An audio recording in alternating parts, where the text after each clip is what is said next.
It's an abrupt beginning to our next 3-heart playthrough. Welcome, ladies and gentlemen, to The Legend of Zelda Majora's Mask. This is Mike1217, and I'll be your host for this adventure. And like I said, very abrupt beginning. We don't really... You know, like most Zelda games start off pretty slow, you get some setup for the story, but right away we're chasing after this mysterious creature who just took our horse, and you can see how we mean business right now, because look at this! We do unnecessary front flips! Because we're awesome.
What was I saying about abrupt beginning?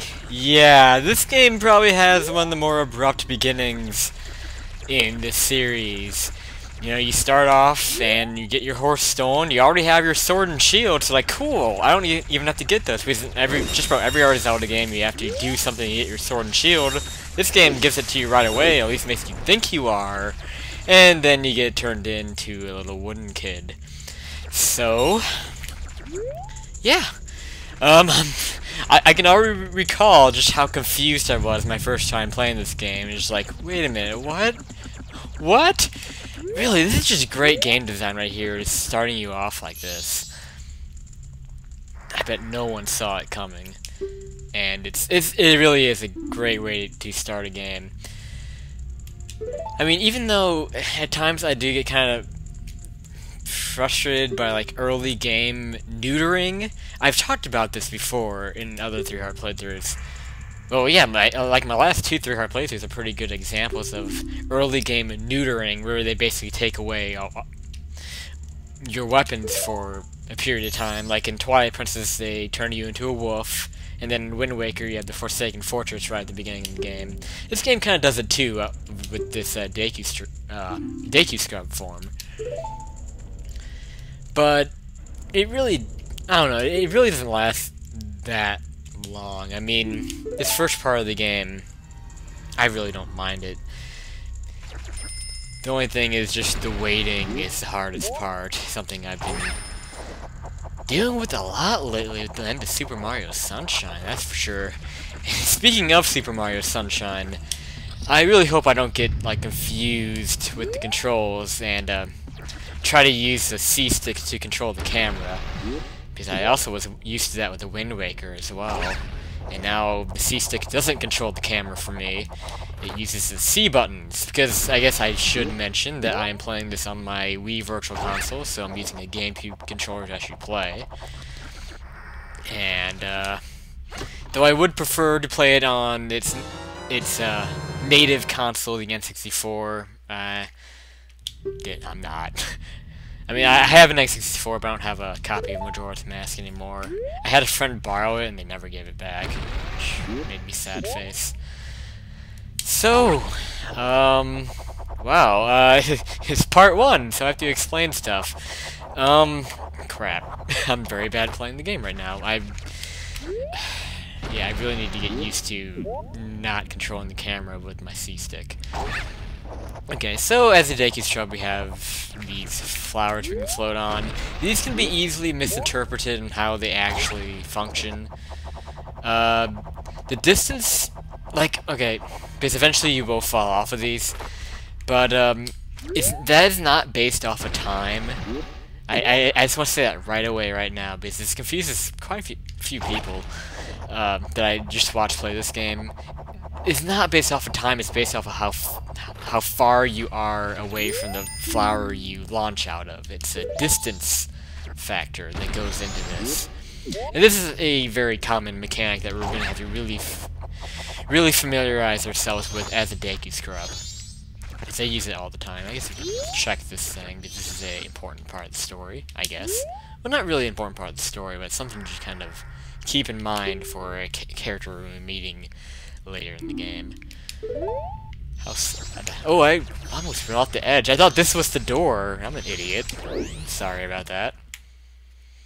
And now we're gonna have reused footage from the Forest Temple. I'm gonna try to spot, like, all the stock stuff from Ocarina of Time. Obviously, this game uses the same engine as Ocarina of Time. And there's a lot of stock stuff from Ocarina of Time that some people don't even notice. That one's pretty easy to notice. That's the Forest Temple. It's a famous twisty hallway. And, already we're listening to my favorite theme in the game, the music theme, the Clock Tower theme, also known as the Song of Healing. And actually, this is probably my favorite version of the song. When I did my top 25 songs in the Zelda series, the Song of Healing is actually my #1 song, but I used the piano version in that one. But I actually think this one's the better version, just because it has more instruments. Okay, so let's get the hell out of this place. Even though I like staying here because I love the music. But we must proceed. And then one of the most famous lines in the game. And everyone's favorite character.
And without really much context of how we're supposed to follow through with this task of this stalker who apparently followed us here. I never really noticed that line, that he actually followed us here, but this guy is, as many people who are familiar with the Zelda series know, especially people who've played this game, this is this is regarded as probably the creepiest character in the Zelda series.